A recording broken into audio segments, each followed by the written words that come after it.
दोस्तों social media पे इस समय अगर कुछ चल रहा है तो वो है कुछ कुछ होता है। क्यों? क्योंकि जब से मोदी जी ने अपने भाषण में कुछ कुछ होता से बहुत कुछ होता है बोल दिया है, उसके बाद से एक अलग ही बवाल छिड़ गया है। कुछ लोग उनकी क्लास लगा रहे हैं और कुछ लोग तारीफ भी कर रहे हैं, और क्लास पर ज्यादा लग रही उनको उनके पुराने बयान और पुराने बवाल भी याद दिला दिए गए हैं। दोस्तों चलिए हम आपको बताते हैं कि पूरा माजरा क्या है। दरअसल प्रधानमंत्री नरेंद्र मोदी इंडोनेशिया के दौरे पर गए हैं और वहां इंडियन कम्युनिटी को संबोधित करते हुए उन्होंने बॉलीवुड फिल्म कुछ कुछ होता का जिक्र कर दिया। करण जौहर तो खुशी से गदगद हो गए, लेकिन वहीं शाहरुख खान और दीपिका पादुकोण की फिल्म पठान को लेकर कुछ साल पहले जो बवाल हुआ था, वो बवाल लोगों को जरूर याद आ गया, और वो भी जिसमें बीजेपी ने विरोध किया था। बायकॉट बॉलीवुड और बायकॉट एसआरके तक चला था। आइए पूरी कहानी आपको और अच्छे से समझा देती हूँ। प्रधानमंत्री नरेंद्र मोदी 3 देशों के दौरे के पहले चरण में जकार्ता पहुंचे। वहां कन्वेंशन सेंटर में इंडियन कम्युनिटी को संबोधित करते हुए उन्होंने देखा कि इंडोनेशिया में बॉलीवुड गाना कुछ कुछ होता है बहुत पॉपुलर है। फिर उन्होंने राष्ट्रपति प्रबोवो से कहा कि जब भारत और इंडोनेशिया साथ मिलकर आगे बढ़ते हैं तो ये सिर्फ कुछ कुछ होता तक सीमित नहीं रहता, बल्कि बहुत कुछ होता है।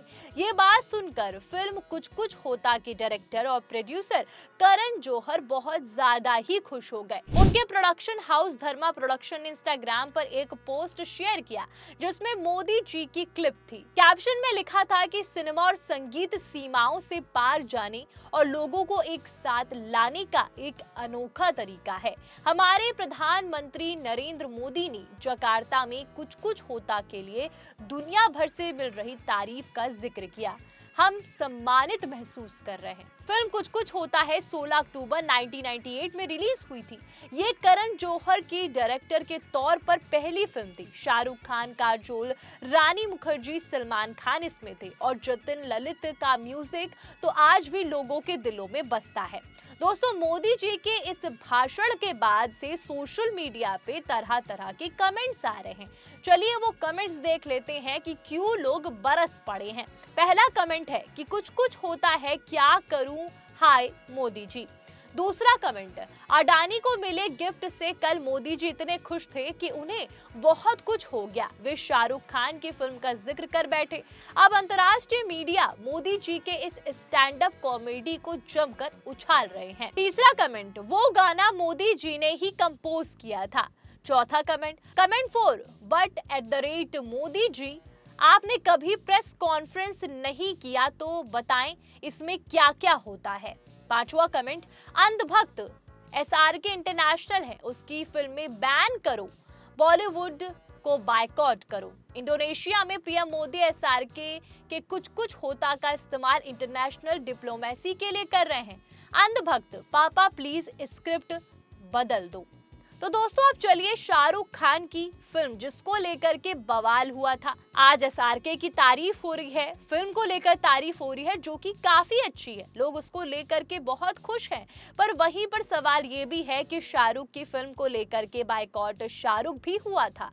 आज उनके गाने, उनकी काम की तारीफ हो रही है, तो वो दिन भी देख लेते हैं जब पठान के एक गाने को लेकर के बेशरम रंग जब रिलीज हुआ तो किस तरीके से बवाल हुआ था। गाने में दीपिका पादुकोण को ऑरेंज भगवा कलर का आउटफिट देखकर बवाल मचा था। कई लोगों ने इसे भगवा रंग का अपमान बताया। मध्य प्रदेश के तत्कालीन होम मंत्री नरोत्तम मिश्रा ने कहा कि फिल्म में बेशरम रंग, लिरिक्स और भगवा हरे रंग के कपड़ों का इस्तेमाल जहरीली मानसिकता को दर्शाता है। उन्होंने चेतावनी दी कि अगर सीन और वेशभूषा नहीं बदली गई तो फिल्म मध्य प्रदेश में रिलीज नहीं की जाएगी। उन्होंने दीपिका को टुकड़े टुकड़े गैंग की समर्थक बताया। इसके बाद पठान के बायकॉट की जोरदार मुहिम भी चली। बीजेपी समर्थक और कई संगठनों ने फिल्म का विरोध किया। कुछ लोगों ने कहा कि एसआरके की फिल्म देश विरोधी है, बॉलीवुड बायकॉट करो। लेकिन आज देखिए वही प्रधानमंत्री नरेंद्र मोदी इंडोनेशिया जैसे महत्वपूर्ण देश में शाहरुख खान की 1998 की फिल्म का गाना का एग्जाम्पल के तौर पर इस्तेमाल कर रहे हैं। कह रहे हैं कि भारत और इंडोनेशिया के साथ बहुत कुछ होता है, मतलब सिर्फ कुछ कुछ होता नहीं, बहुत कुछ हो सकता है। दोस्तों ये दिखाता है कि day by day Modi ji कितने तेजस्वी होते जा रहे हैं। एक तरफ सतलज मूवी जिसको लेकर के इतना बवाल मचा हुआ है, उसको ZEE5 OTT से 2 दिन के अंदर हटा दिया गया, जो उस समय के काले सच को दिखाती है। लोगों को उस समय क्या हुआ वो बताती है कि लोग जान पाए कि किस तरीके से लोगों को मारा गया, उस सच्चाई को ना देख पाए। पर मोदी जी को कुछ कुछ होता याद है। भारत देश में SRK को लेकर के बायकॉट SRK और हिंदू मुस्लिम की राजनीति बहुत होती है, पर बाहर जाकर तारीफें होती हैं।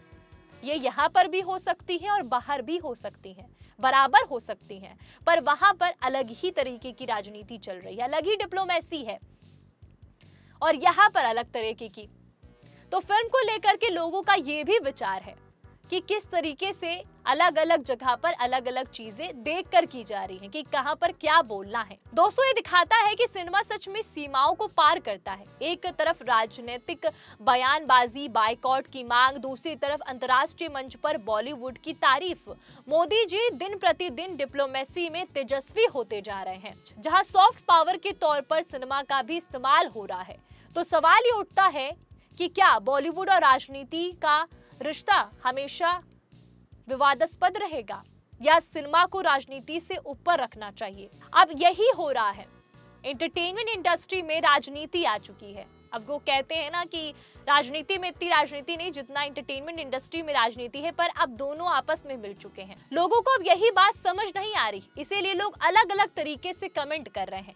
दोस्तों, आप क्या कहना चाहोगे? एक तरफ सतलज मूवी, जो सच्ची घटना पर आधारित है, पर कश्मीर फाइल और केरला स्टोरी रिलीज हुई, लोगों ने देखी, सेकंड पार्ट भी आया उसका, पर सतलज मूवी क्यों नहीं? अब मोदी जी कुछ कुछ होता के बाद बहुत कुछ होता बता रहे हैं कि कुछ कुछ से बहुत कुछ होता है।